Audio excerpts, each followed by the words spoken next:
Marcus Chen, con el rostro pálido por el estrés y la violencia de la batalla, se agarró a la barandilla del puente cuando otra enorme explosión iluminó la pantalla principal.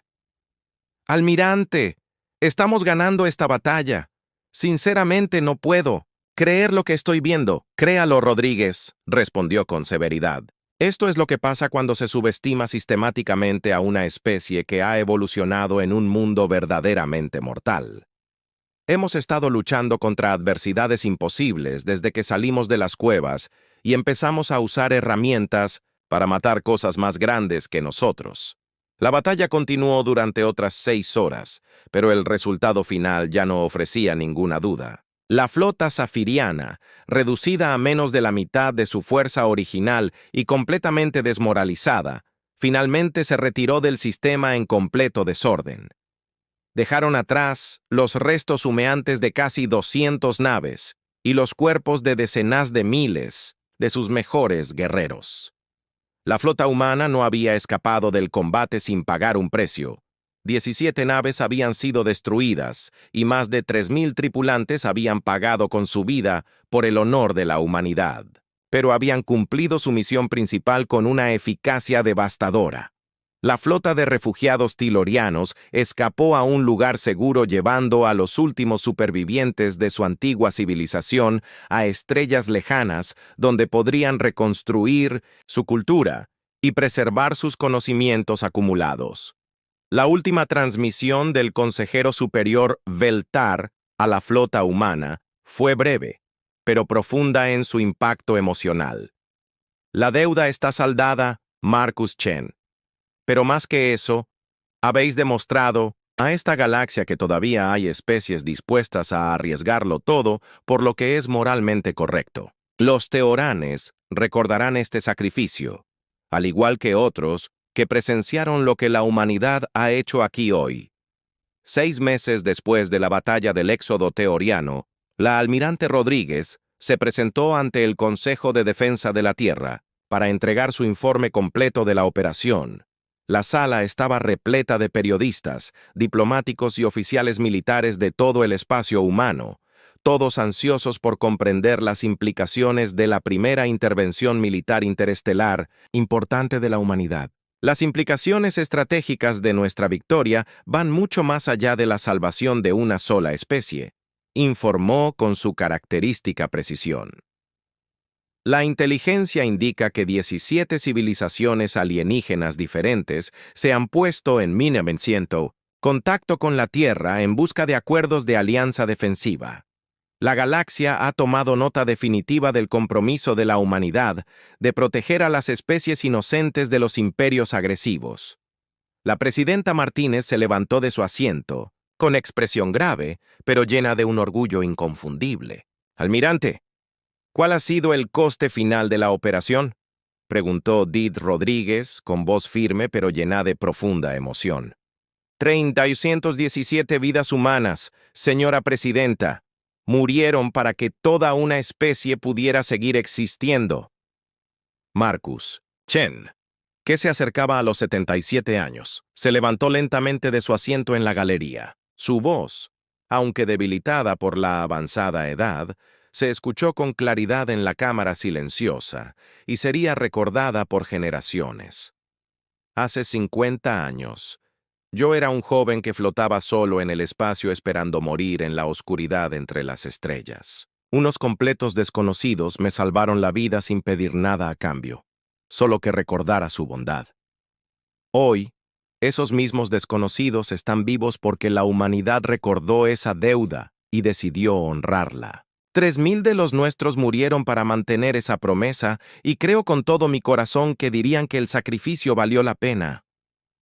Hizo una pausa y miró alrededor de la sala a los rostros que representaban a toda la civilización. La galaxia nos observa ahora con nuevos ojos. Han visto de lo que somos capaces cuando nuestros amigos se ven amenazados por la extinción. Algunos buscarán nuestra protección, otros temerán nuestra ira, pero todos sabrán que la humanidad cumple sus promesas, sin importar el costo. La sala estalló en un aplauso que duró 15 minutos. Afuera, en toda la Tierra y en todo el espacio humano, la historia se extendió como la pólvora a través de todas las redes de comunicación y medios de comunicación. La humanidad había pagado su deuda con sangre y fuego, estableciéndose como una potencia galáctica que no sería ignorada, intimidada o descartada como primitiva. En los meses que siguieron a la batalla del éxodo de Lorien, la operación de rescate sería recordada como el momento crucial en que la humanidad se presentó ante la galaxia, no como conquistadores o explotadores en busca de recursos y territorio, sino como protectores dispuestos a sacrificarlo todo por los inocentes. Las ramificaciones políticas fueron inmediatas y de largo alcance. En menos de un año, el Consejo Galáctico reconoció formalmente a la Tierra como una gran potencia e invitó a la humanidad a establecer misiones diplomáticas permanentes en 17 mundos diferentes. Los acuerdos comerciales llegaron en masa de especies que anteriormente habían ignorado las propuestas humanas y que de repente estaban ansiosas por aliarse con los habitantes del mundo de la muerte que habían logrado lo imposible contra todo pronóstico. Mientras tanto, el Imperio Safirianose enfrentaba a una revolución interna, ya que las especies subyugadas en todo su territorio se enteraron de su derrota.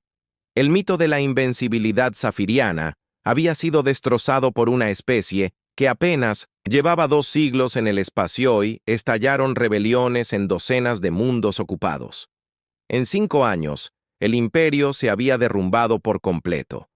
Sus antiguos territorios se convirtieron en sistemas independientes o se unieron a la creciente coalición de especies bajo el paraguas protector de la Tierra. La doctora Elena Vázquez se encontró al frente de una nueva rama del desarrollo militar humano, trabajando en estrecha colaboración con los científicos dorianos que habían sobrevivido al éxodo.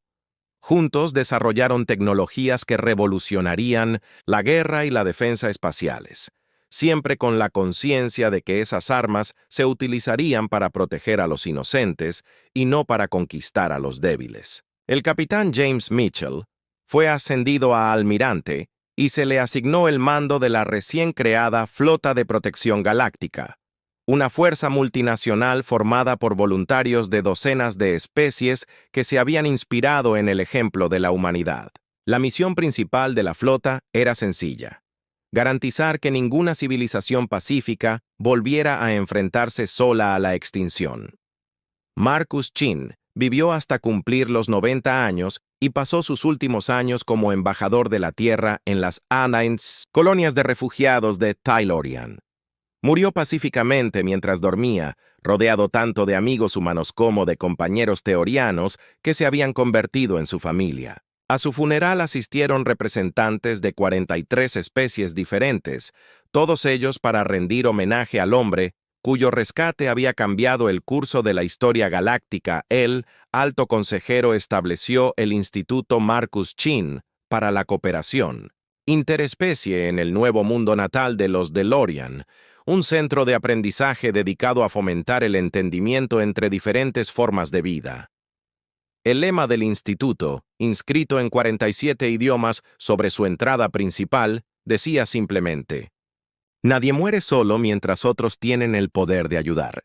El almirante Rodríguez se retiró tras 10 años de servicio, pero no sin antes supervisar la creación de flotas de respuesta rápida posicionadas en todo el espacio conocido. Estas fuerzas apodadas Los Ángeles de Chen por sus tripulaciones tenían una misión: garantizar que cualquier especie en peligro de extinción recibiera ayuda en un plazo de 72 horas desde su llamada de socorro. La tecnología del Mar Muerto nunca volvió a utilizarse en combate. El mero conocimiento de su existencia y la voluntad de la humanidad de emplearla contra los agresores resultaron suficientes para disuadir la mayoría de los conflictos potenciales. Las pocas especies que pusieron a prueba la determinación humana aprendieron rápidamente por qué desafiar a los protectorados de la Tierra era considerado un suicidio por la comunidad de inteligencia galáctica. 25 años después de la batalla del Éxodo Torán, se erigió una estatua en el centro de la Plaza de las Naciones Unidas de Ginebra. Representaba una figura humana tendiendo la mano para ayudar a otro ser a levantarse, con una inscripción que decía: se debía un favor. La humanidad lo pagó con fuego y furia y cambió la galaxia para siempre. Pero quizás el monumento más apropiado no se construyó con piedra ni metal. En el espacio profundo entre las estrellas, donde Marcus Chen había flotado en soledad, esperando la muerte, se instaló una baliza de navegación permanente.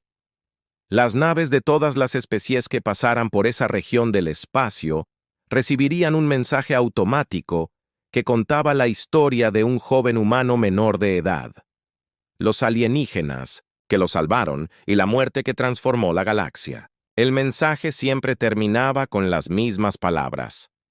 Recordad que la bondad crea deudas que duran décadas en las especies. Honrad vuestras deudas, proteged a los inocentes y nunca abandonen a nadie a morir solo en la oscuridad.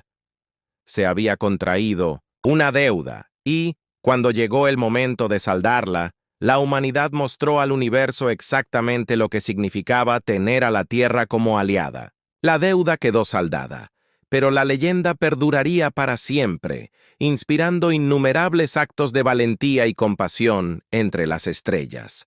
La galaxia era, sin duda, un lugar peligroso, lleno de depredadores e imperios que buscaban dominar a los débiles. Pero también un lugar donde los inocentes podían pedir ayuda sabiendo que alguien respondería, donde los fuertes protegían a los vulnerables y donde ninguna civilización volvería a enfrentarse sola a la extinción. La humanidad había cumplido su promesa y al hacerlo había hecho del Universe tiempo estimado para la distancia de fuego efectiva, 27 minutos. Rodríguez asintió con calma.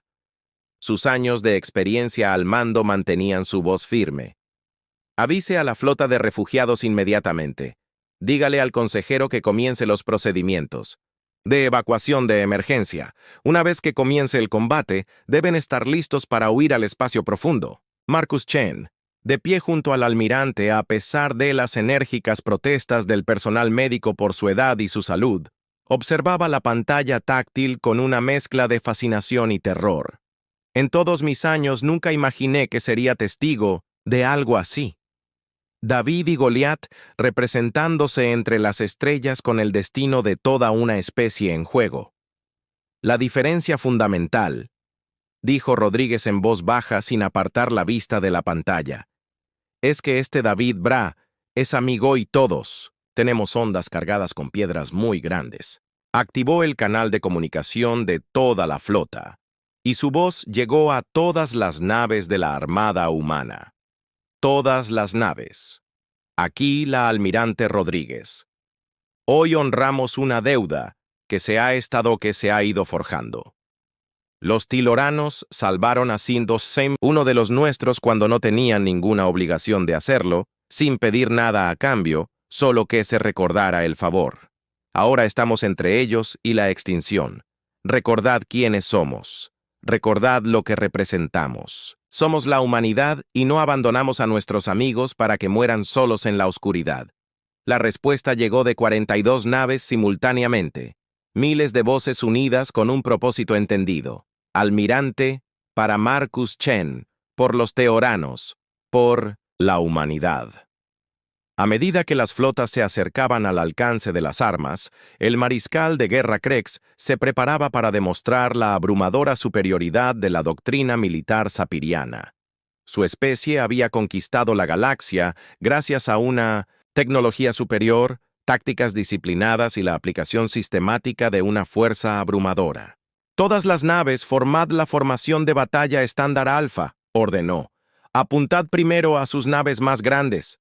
Dejad que vean caer a sus campeones antes de acabar con el resto. La flota safiriana abrió fuego con una precisión devastadora y coordinada.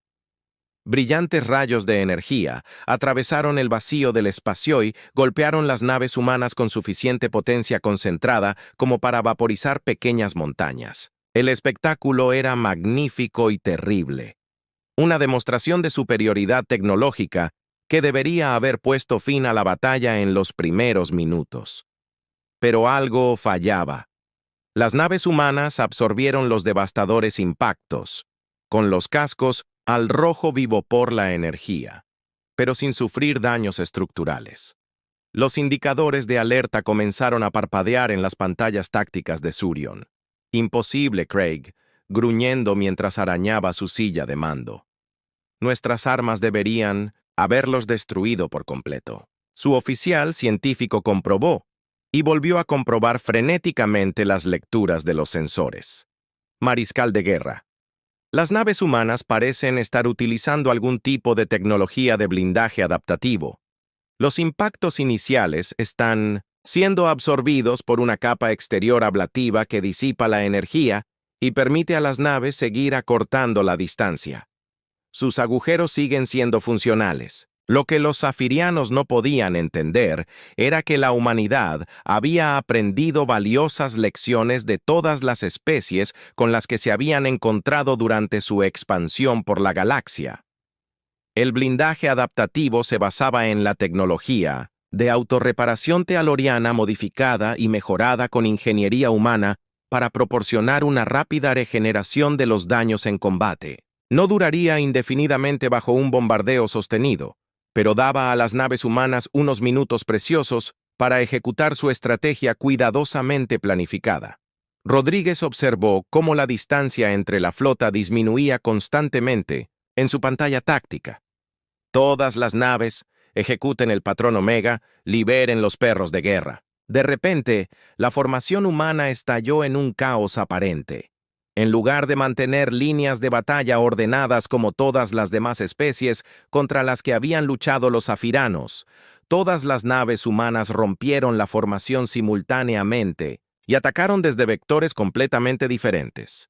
Las naves de carga y mineras camufladas revelaron su verdadera naturaleza cuando miles de misiles Mar de Muerte se lanzaron desde bahías de armas ocultas en toda la flota. Los zafiranos nunca habían encontrado nada ni remotamente parecido.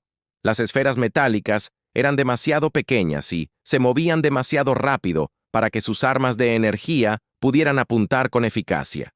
Y sus escudos, diseñados específicamente para detener ataques de energía dirigida, eran completamente inútiles contra simples proyectiles cinéticos. Los Death Sea atravesaron los cascos zafiranos como balas de alta velocidad a través de metal fino. Cada impacto liberaba una energía cinética devastadora equivalente a la de armas nucleares.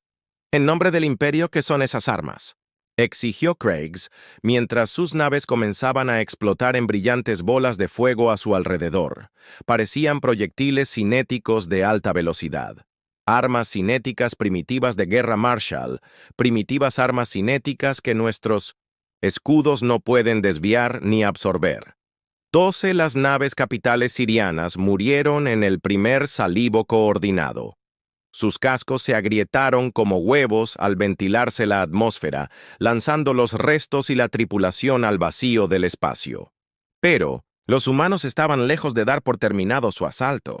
La revolucionaria doctrina táctica del capitán Mitchell exigía la máxima confusión y una potencia de fuego abrumadora aplicada en patrones completamente impredecibles. Las naves humanas se movían por el espacio como lobos cazadores sin permanecer nunca en una posición el tiempo suficiente para que los zafiranos coordinaran un fuego de respuesta eficaz. Atacaban con una fuerza devastadora. Lanzaban sus semillas de muerte en salvas coordinadas e inmediatamente se separaban para atacar desde ángulos completamente diferentes. Las naves humanas más grandes se mantenían a distancia máxima de sus armas, utilizando sus sistemas de puntería superiores para proporcionar fuego de cobertura, mientras que las naves más pequeñas bailaban a través de la formación sapiriana como avispas enfurecidas atacando a un gigante. El mariscal Kress se encontró luchando una batalla diferente a todas las que había vivido en su extensa experiencia militar. Los humanos se negaban a entablar un combate convencional entre naves y, en su lugar, utilizaban tácticas que parecían tomadas de los combates atmosféricos, en lugar de operaciones propias de una flota espacial. Su formación, cuidadosamente coordinada, comenzó a desmoronarse cuando los capitanes de las naves rompieron filas para perseguir a las naves humanas, solo para encontrarse aislados y vulnerables a los ataques coordinados desde múltiples direcciones. «Todas las naves mantengan la disciplina de formación», transmitió Craig frenéticamente, pero ya era demasiado tarde. Las tácticas humanas habían convertido su disciplinada flota de combate en un caos en el que su ventaja numérica no significaba nada. El punto de inflexión se produjo cuando la UES Retribution y sus acorazados gemelos revelaron sus propias armas ocultas. Los destructores de mundos del Dr. Vázquez eran versiones gigantes de los semillas estándar. Enormes armas cinéticas capaces de partir naves capitales por la mitad con un solo impacto. Rodríguez las había estado guardando cuidadosamente para el momento táctico perfecto. «Apuntad a la nave de mando Zafiriana», ordenó fríamente. «Cortemos la cabeza a esta serpiente en particular». 3 World Breakers se lanzaron simultáneamente desde la base de armas pesadas del Retribution. Aceleraron a una velocidad enorme. Sus propulsores gravitacionales realmente deformaban el espacio a su alrededor. Mientras se dirigían hacia el dominio eterno con una precisión inexplicable, Craig los vio venir en su pantalla táctica, realizando desesperadas maniobras evasivas.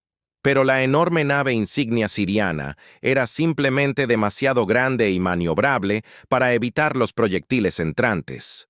El primer World Breaker impactó en la sección de mando delantera de la nave. El impacto cinético arrancó casi una cuarta parte de la masa total del buque. El segundo impacto golpeó en el centro del barco, fracturando la columna estructural de la nave y provocando enormes explosiones internas que se propagaron por toda la nave. El tercer proyectil nunca alcanzó su objetivo, ya que fue interceptado por las nubes de escombros que se expandieron tras los 2 primeros impactos devastadores, pero 2 impactos fueron más que suficientes.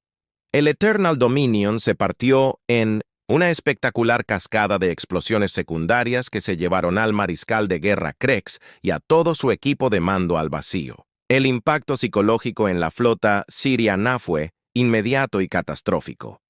Les habían dicho que luchaban contra primitivos habitantes de mundos mortales, seres inferiores que caerían fácilmente ante el poder demostrado del imperio. En cambio, se encontraron sistemáticamente destruidos por un enemigo que luchaba como nada que hubieran encontrado o imaginado jamás. Una nave tras otra comenzó a retirarse del combate, con sus capitanes más preocupados por su supervivencia personal que por lograr la victoria militar. La perfecta formación de batalla seriana se disolvió en una derrota total, mientras las naves humanas continuaban su implacable asalto coordinado con brutal eficiencia. El almirante Rodríguez vio cómo la marea de la batalla se decantaba decisivamente a favor de la humanidad. «Avisen a la flota de refugiados inmediatamente. Díganles que el corredor de escape está despejado para la evacuación de emergencia. Mantendremos la atención de la flota zapiriana aquí mientras llegan a un lugar seguro». El capitán Mitchell había pasado meses desarrollando doctrinas tácticas que descartaban siglos de principios aceptados de la guerra espacial. «Los zaparianos están acostumbrados a luchar contra especies que piensan como ellos», explicó Mitchell a los comandantes de la flota reunidos durante su última sesión informativa estratégica. La sala estaba repleta de las mentes militares más brillantes de la humanidad, oficiales que habían ascendido en el escalafón durante la expansión de la humanidad en la hostil galaxia. Esperan formaciones de batalla ordenadas, patrones de escalada predecibles y respuestas tácticas convencionales. Vamos a darles control y caos. La flota humana que se reunió en la zona de concentración de Loomis no se parecía a nada que hubiera navegado jamás entre las estrellas. En su núcleo había 42 buques capitales, liderados por el buque insignia de Rodríguez, el UES Retribution, un buque de guerra de 1 kilómetro de largo, erizado de sistemas de armas experimentales. Rodeando los buques capitales había 160 naves de escolta, con los cascos modificados para transportar lanzadores de mar de muerte y sistemas de despliegue automatizados. Pero el componente más inusual de la flota eran sus elementos de apoyo. En lugar de los tradicionales buques de suministro militar, la humanidad había convertido naves mineras, transportes de carga e incluso transportes de pasajeros civiles en 1900, plataformas de armas móviles, cada una de las cuales llevaba miles de mares de muerte y sofisticados sistemas de despliegue que podían convertir a los cargueros ordinarios en devastadoras baterías de misiles. Para los observadores externos, una parte importante de la flota parecía más un convoy mercante que una armada militar. Marcus Chen, a pesar de su avanzada edad y de las protestas del personal médico, había insistido en unirse a la expedición como asesor civil y enlace cultural. Rodríguez se había negado inicialmente, pero los argumentos del anciano eran convincentes. Era el único humano que había vivido entre los teoranos y comprendía su mentalidad y su cultura. Me salvaron la vida cuando era joven y lo suficientemente tonto como para creer que era invencible, le dijo al almirante mientras estaban en 1900 la cubierta de observación del Retribution, viendo cómo la tierra se reducía a una canica azul detrás de ellos. Quizá pueda ayudar a salvar la suya. Además, yo soy la razón por la que estamos aquí. Es justo que llegue hasta el final. El viaje al espacio teoriano duró 3 semanas a través del espacio plegado, durante las cuales la flota realizó constantes simulacros de combate y perfeccionó sus planes tácticos. Las tripulaciones sabían que se dirigían hacia una muerte casi segura, pero la moral se mantuvo sorprendentemente alta. Se había corrido la voz por todo el espacio humano sobre el propósito de la misión, y los voluntarios habían inundado los centros de reclutamiento más rápido de lo pudieran ser procesados. Todos querían formar parte de la flota que honraría la deuda de la humanidad. A medida que se acercaban a la frontera de lo que una vez había sido territorio, los sensores de largo alcance comenzaron a detectar evidencias de la destrucción sistemática que los zafiranos habían causado. Sistemas estelares enteros mostraban signos de un bombardeo orbital total, sus planetas despojados de recursos y sus poblaciones extinguidas. La pacífica civilización de Loriana, ávida de conocimiento, estaba siendo metódicamente borrada de la existencia. Almirante, estamos recibiendo una transmisión de la flota de refugiados tilorianos, informó la oficial de comunicaciones con la voz tensa por la emoción. La pantalla principal se encendió revelando el rostro envejecido del alto consejero, Beltar. Los 50 años no habían sido amables con el líder Tellurium. Su piel, que una vez fue vibrante y luminosa, ahora estaba pálida y apagada, y sus grandes ojos oscuros parecían llenos de un dolor indescriptible y del peso de ver morir a toda su civilización. Marcus Chinelar, dijo su voz mental a través del enlace de comunicación con la misma claridad y gentileza que Marcus recordaba de décadas atrás. Has envejecido, amigo mío. Temía que no volviéramos a vernos, especialmente en circunstancias tan trágicas. Marcus dio un paso adelante con los ojos brillantes por las lágrimas que no había derramado en décadas. Te di mi palabra hace 50 años, consejero. Te prometí que la humanidad lo recordaría. Cumplimos nuestras promesas, ahora lo veo, respondió Beltar, con la mirada en la enorme flota humana que se mostraba en sus propios sensores. Aunque me temo que has llegado demasiado tarde para salvar gran parte de lo que éramos.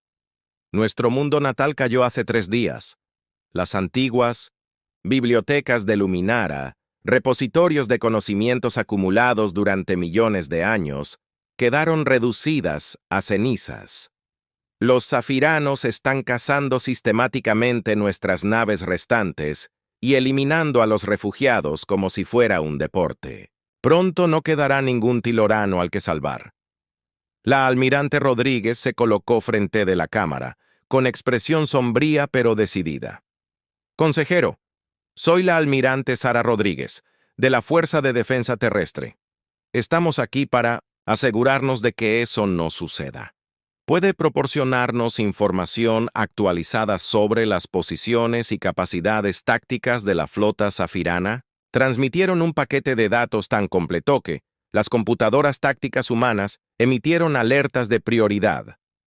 La flota de caza zafirana estaba formada por más de 300 naves capitales, apoyadas por casi 1 millar de naves de escolta. Tenían a la flota de refugiados tiloranos, sobreviviente atrapada en el sistema exterior alrededor de una estrella gigante roja moribunda, apretando lentamente su formación mientras saboreaban su inminente victoria final. Nuestras naves restantes se esconden en el campo de asteroides que rodea el gigante gaseoso exterior del sistema, explicó Beltar con voz mental cargada de desesperación. Estimamos que tal vez queden 2 días antes de que los sapirianos completen su cerco y avancen para el exterminio final. Se están tomándose su tiempo para disfrutar de la caza. Rodríguez estudió la pantalla táctica, su mente barajando posibilidades y probabilidades. Todas las estrategias convencionales conducían al desastre, pero tal vez eso era exactamente lo que necesitaban. Capitán Mitchell, dijo volviéndose hacia su oficial táctico. Inicié la operación Underdog. Señale a la flotaque. Entramos. Mientras la flota humana se preparaba para entrar en el espacio Teoran, la noticia de su aproximación llegó a los canales de mando serianos. El mariscal de guerra Krex, comandante de la flota de caza, recibió los informes de inteligencia con diversión más que con preocupación. «Humanos», musitó, torciendo sus rasgos reptilianos escamosos en una expresión de desprecio. Los primitivos del mundo de la muerte creen que pueden interferir en la justicia imperial. Enseñadles el precio de su estúpida arrogancia. Lo que el mariscal de guerra Krex no entendía era que la humanidad había construido toda su civilización sobre la base de victorias imposibles contra adversidades abrumadoras. Estaba a punto de recibir una lección exhaustiva sobre por qué subestimar a los humanos era un error fatal. El mariscal de guerra del Imperio Shirian medía casi 2,7 metros de altura sobre sus piernas escamosas. Sus rasgos reptilianos mostraban las cicatrices de 100 batallas en 50 mundos conquistados. Había supervisado personalmente la extinción de 7 especies inteligentes diferentes, y su buque insignia, el Dominio Eterno, había reducido planetas enteros a rocas sin vida. La flota humana que se acercaba no representaba más que un pequeño inconveniente, un breve retraso, antes de completar la erradicación sistemática de los patéticos teoranos. Inicié un escaneo detallado de sus naves, ordenó a su oficial táctico, con voz que denotaba la confianza de una superioridad incuestionable. Quiero entender que han traído estos primitivos a su propio funeral. Los datos de los sensores que aparecieron en sus pantallas de Mandole hicieron detenerse. La flota humana era realmente pequeña, solo 42 naves capitales frente a sus 300, pero su formación desafiaba todas las doctrinas militares convencionales. Las naves se movían en patrones aparentemente aleatorios y la composición de la flota incluía lo que parecían ser naves civiles mezcladas con naves militares. «Guerra Marshall», informó su ayudante con evidente confusión en sus rasgos escalares. «Los humanos parecen haber traído naves de carga y naves mineras industriales a un enfrentamiento militar. Su formación táctica no tiene sentido lógico según ninguna doctrina estratégica conocida en nuestras bases de datos». Los ojos amarillos de Krex se entrecerraron con sospecha. «Quizás estos habitantes del mundo D no sean tan primitivos como sugiere nuestra inteligencia. ¿Qué transportan esas naves civiles? ¿Tropas adicionales, suministros, armas? No lo sabemos. Señor, mantienen un estricto silencio de comunicaciones y sus cascos están fuertemente blindados contra nuestra tecnología de escaneo. No podemos penetrar sus defensas para determinar su carga o sus intenciones». En el puente del UES Retribution, el almirante Rodríguez observaba con sereno profesionalismo cómo la enorme flota zafirana comenzaba su aproximación. 300 naves capitales dispuestas en perfecta formación de batalla, con sus sistemas de armas, cargados a plena potencia y los escudos defensivos a máxima fuerza. Era una intimidante demostración de fuerza abrumadora. Exactamente el tipo de demostración de fuerza que había aplastado a docenas de otras especies hasta la extinción. El almirante capitán Mitchell informó desde su puesto táctico. La flota zafirana se está moviendo al alcance de las armas. Tampoco había olvidado a los seres gentiles que lo habían arriesgado todo para salvarlo sin pedir nada a cambio, excepto que se recordara el favor. El mensaje que llegó durante lo que debería haber sido una reunión informativa de inteligencia, de rutina, lo cambió todo. La transmisión llegó a través de los canales de emergencia del espacio profundo, muy distorsionada por la distancia y las interferencias. Cuando los protocolos de traducción finalmente descifraron el idioma alienígena, las palabras golpearon la sala del consejo como un golpe físico. Para los humanos de la Tierra, este es el alto consejero Beltar, de la confluencia tiloriana. Han pasado 50 de vuestros años desde que encontramos a uno de los vuestros en apuros y le ofrecimos ayuda. No pedimos nada a cambio, ya que era simplemente lo correcto. Ahora, sin embargo, nos enfrentamos a la extinción.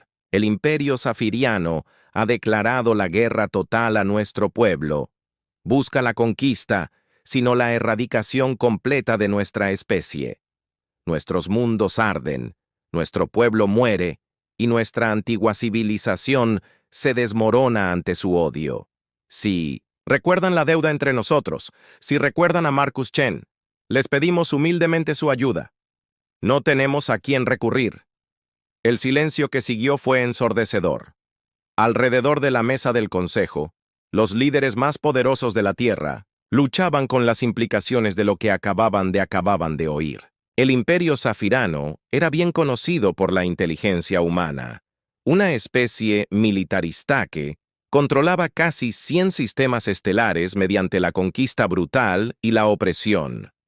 Su doctrina militar se basaba en el exterminio total de cualquier especie que consideraran genéticamente inferior, y su tecnología se encontraba entre las más avanzadas de la galaxia conocida. La almirante Sara Rodríguez, la militar de más alto rango de la Tierra, rompió el silencio con una sombría evaluación táctica. El análisis estratégico es inequívoco.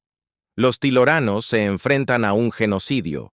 La doctrina militar zafirana exige la erradicación total de las especies conquistadas sin dejar supervivientes que puedan vengarse. Dada su naturaleza pacífica, los teoranos no tienen una defensa militar eficaz contra este tipo de ataque. El secretario de Defensa Williams se inclinó hacia adelante con expresión preocupada. Almirante, aunque todos respetamos la deuda que la humanidad tiene con los muertos, debemos tener en cuenta la realidad práctica.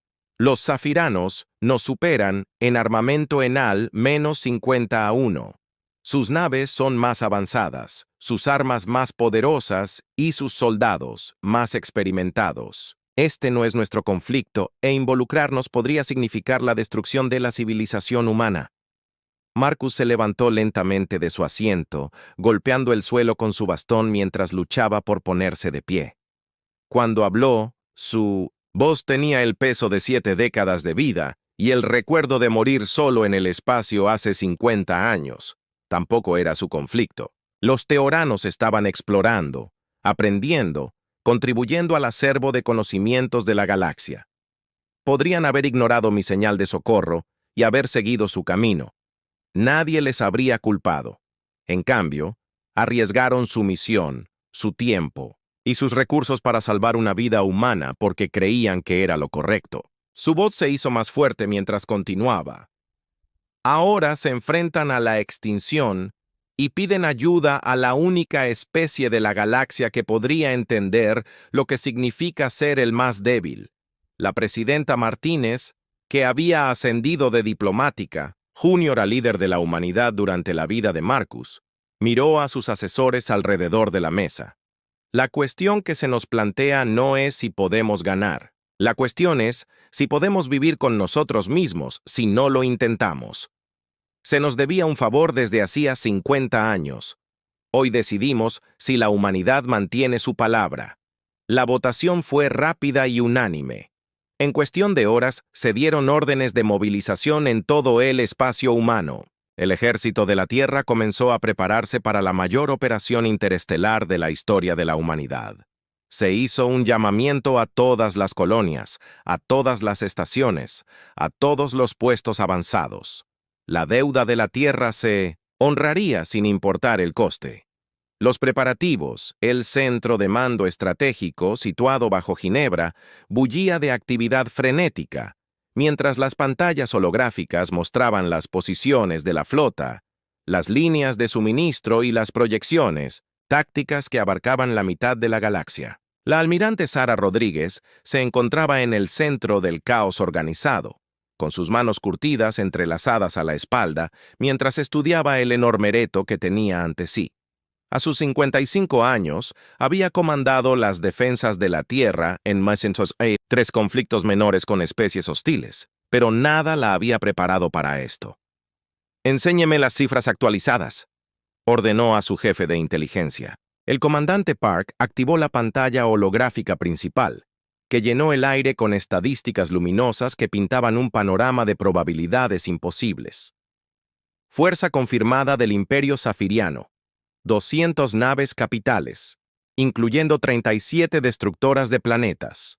Las naves de apoyo suman aproximadamente 3.000, con unos 50.000 millones de soldados distribuidos por sus territorios ocupados. Fuerza de defensa terrestre, 42 naves capitales, 160 naves de escolta y 2 millones de marines en todas las ramas. Rodríguez asimiló las cifras sin pestañear. Sabía que las probabilidades eran imposibles según los criterios convencionales, y los teóricos estimaban que su flota restante consistía en 31 naves, en su mayoría civiles convertidas y utilizadas para tareas de evacuación. Nunca fueron una potencia militar, almirante. Toda su civilización se había construido en torno a la exploración, la curación y la preservación del conocimiento. Prácticamente no tenían capacidad de combate. El ordenador táctico había realizado simulaciones de probabilidad 10.000 veces, y todos los escenarios terminaban de la misma manera: la aniquilación total de las fuerzas humanas en la primera semana de combate. Según todos los medida de la guerra convencional. La Operación DEC era una misión suicida envuelta en nobles intenciones. Pero la humanidad había construido toda su historia sobre la consecución de lo imposible. La doctora Alena Vázquez entró en el centro de mando llevando un maletín de transporte sellado que contenía la apuesta desesperada de la humanidad. Como jefa de la División de Armas Avanzadas de la Tierra, había pasado la última década llevando la ingeniería humana más allá de sus límites teóricos, a menudo utilizando tecnología alienígena capturada como base para avances revolucionarios. Almirante, las armas prototipo están listas para su despliegue en el campo de batalla, anunció, colocando la maleta sobre la mesa holográfica central. El proyecto Semilla de la Muerte ha superado todas las expectativas de rendimiento. Rodríguez abrió la maleta para revelar lo que parecían esferas metálicas normales, cada una del tamaño aproximado de una pelota de béisbol.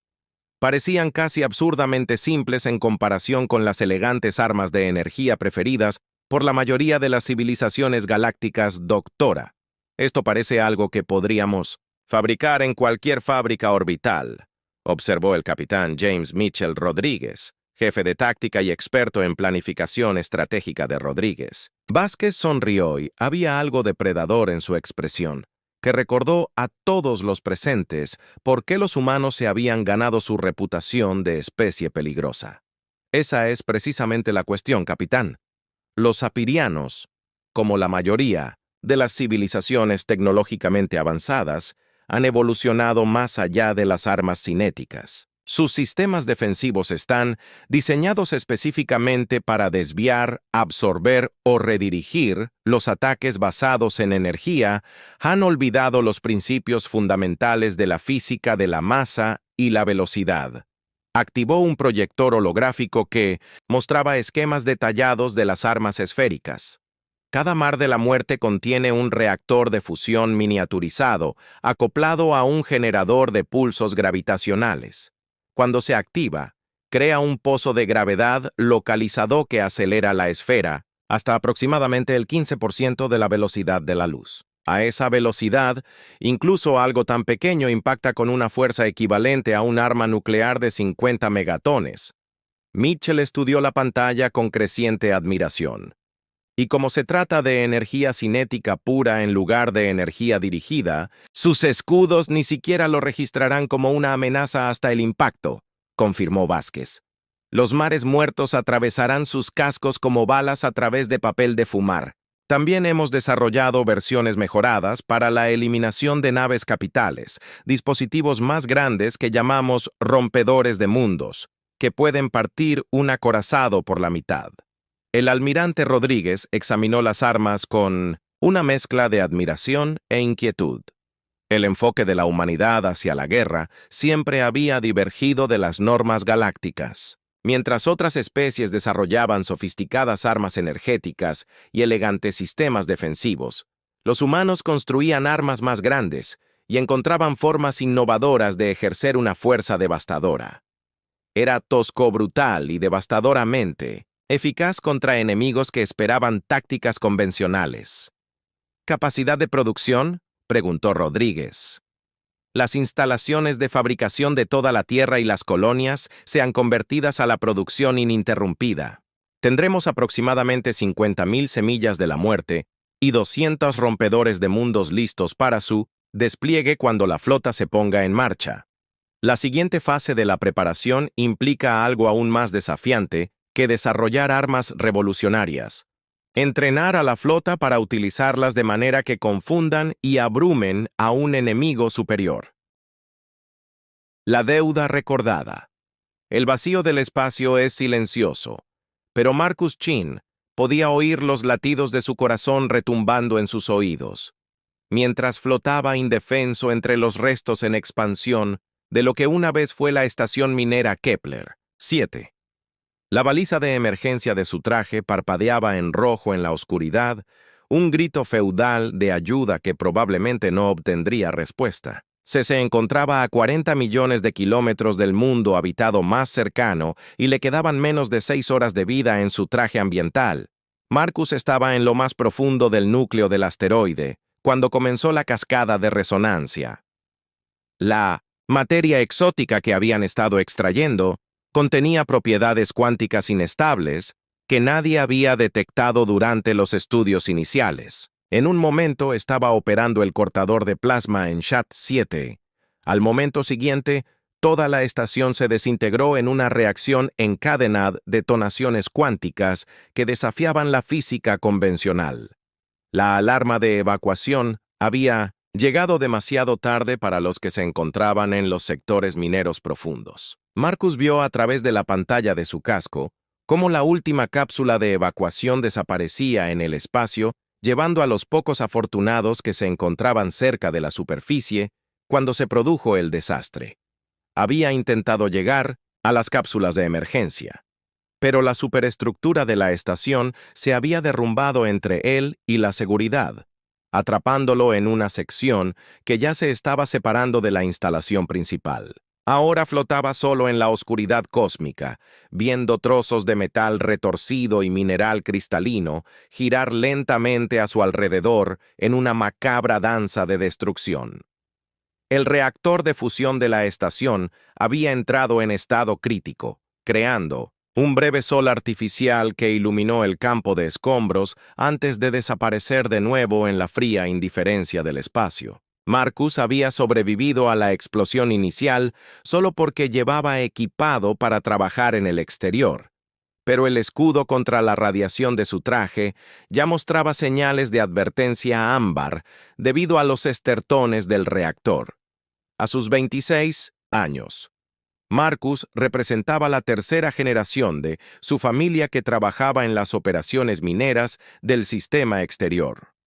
Su abuelo había sido uno de los primeros prospectores en adentrarse más allá de Marte, y su padre había muerto en 1900 en el colapso de un asteroide cuando Marcus tenía 15 años. La familia Chen había dado su vida por la expansión de la humanidad en el espacio, y ahora parecía que Marcus se uniría a ese legado de la forma más definitiva posible. Activó el registro de emergencia de su traje, grabando lo que esperaba que fueran datos útiles para futuras operaciones mineras, suponiendo que alguien encontrara su cuerpo. Mientras hablaba a la grabadora describiendo los inusuales patrones de resonancia cuántica que había observado antes del desastre, Marcus notó algo que le heló la sangre en las venas. Las estrellas se movían. No era el desplazamiento lento que esperaba de su propia rotación, sino un movimiento deliberado y decidido que sugería que algo enorme se acercaba desde más allá de su campo de visión. Los sensores pasivos de su traje comenzaron a detectar señales de energía diferentes a todo lo que había en las bases de datos de la tecnología humana. Las lecturas eran tan extrañas que el ordenador de su traje seguía repitiendo rutinas de análisis, incapaz de clasificar lo que estaba detectando. Entonces apareció la nave. Se materializó en lo que parecía un espacio vacío, con la realidad curvándose alrededor de su casco como el agua alrededor de una piedra. La nave era enorme, eclipsando fácilmente a los acorazados humanos más grandes.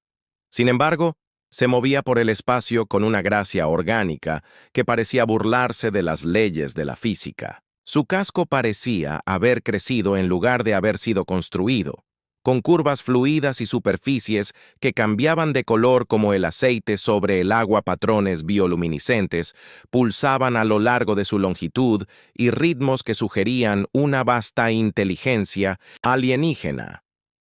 Las computadoras del traje de Marcus mostraron advertencias sobre la aproximación de una nave desconocida, anomalías electromagnéticas y una docena de otras alertas que su cerebro, privado de oxígeno, luchaba por procesar. Antes de que pudiera siquiera intentar responder, un rayo de luz azul suave lo envolvió y la sensación de flotar en el vacío desapareció.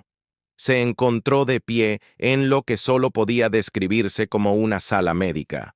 Aunque estaba diseñada por mentes completamente diferentes al pensamiento humano, las paredes parecían estar vivas, pulsando suavemente con su propia luz interna, y el aire mismo tenía una cualidad que lo hacía sentir más alerta a pesar de su reciente trauma. A su alrededor había seres que desafiaban todas sus suposiciones sobre la vida en el universo. Eran altos y elegantes, con extremidades alargadas que se movían con fluida precisión. Su piel tenía una calidad translúcida que revelaba sutiles patrones de luz que fluían bajo la superficie, y sus rostros, aunque vagamente humanoides, poseían una belleza de otro mundo que hablaba de millones de años de evolución pacífica. Lo más llamativo eran sus ojos, grandes y oscuros, llenos de una inteligencia que parecía a la vez antigua e infinitamente compasiva. Uno de ellos se acercó a Marcus moviéndose con una especie de gracia pausada que sugería un dominio completo de su entorno. Cuando habló, las palabras pasaron por completo por sus oídos, apareciendo en su mente con una claridad cristalina. Humano, estás a salvo ahora. Soy Moren, sanador de la confluencia tiloriana. Detectamos tu angustia, y no podíamos dejar que un ser sensible pereciera en el vacío. Tus sistemas de soporte vital estaban fallando, y tu cuerpo sufría por la exposición a la radiación. Hemos corregido estos problemas. Marcus intentó hablar, pero tenía la garganta seca por una mezcla de miedo, asombro y gratitud. El ser pareció comprender su angustia, e hizo un gesto hacia un dispositivo en la pared que comenzó a emanar una suave calmante frecuencia. En cuestión de segundos, Marcus sintió que su pánico remitía y era sustituido por una profunda sensación de paz. Durante las horas siguientes, mientras la nave tiloriana viajaba a través del espacio plegado a velocidades que desafían la comprensión humana, Marcus aprendió sobre sus salvadores. Los tilorianos eran una raza antigua, posiblemente la civilización espacial más antigua de la galaxia. Habían pasado millones de años explorando el cosmos en busca de conocimiento y comprensión, en lugar de conquista o expansión. Toda su cultura se basaba en la preservación y el cuidado de la vida en todas sus formas. «Llevamos tiempo observando a vuestra especie», explicó el alto consejero Beltar cuando Marcus fue llevado ante el consejo gobernante de la nave. La sala era una maravilla de arquitectura viva, con paredes que parecían respirar y un techo que mostraba los patrones en espiral de una nebulosa cercana. La humanidad es muy prometedora a pesar de su juventud y su tendencia al conflicto. Poseéis algo poco común en la galaxia, la capacidad de cambiar y crecer más allá de vuestros orígenes. La voz mental de Beltar tenía matices de tristeza y esperanza entremezclados. No os hemos salvado porque esperemos una recompensa o reconocimiento, sino porque era lo correcto. Toda vida es preciosa, y la conciencia es la flor más rara del jardín cósmico. Vuestra especie puede ser joven, pero ya ha demostrado una notable capacidad de adaptación y resistencia. El viaje hasta el puesto avanzado, humano más cercano, alejó a los Teordans de su rumbo previsto, pero no mostraron resentimiento ni impaciencia. En cambio, aprovecharon el tiempo para compartir conocimientos con Marcus, mostrándole maravillas de la galaxia que los humanos nunca habían imaginado. Le revelaron la verdadera naturaleza del espacio-tiempo, el delicado equilibrio de fuerzas que mantenía estable la galaxia y la trágica historia de especies que se habían destruido a sí mismas a través del conflicto y el odio. Cuando finalmente llegaron al espacio humano, Beltar acompañó a Marcus hasta la esclusa de aire para despedirse. Los seres antiguos, luminosos y con la piel palpitando con patrones que Marcus había aprendido a interpretar como emociones profundas, dijeron: «Humano, Marcus Chen, recuerda este día. Recuerda que, cuando tu especie estaba sola y vulnerable en la oscuridad, los tiloranos te ofrecieron ayuda sin esperar nada a cambio. No te pedimos nada a ti ni a tu gente, pero debes saber que el universo tiene una forma de equilibrar las muertes. Quizá llegará un momento en que nosotros también la necesitemos, y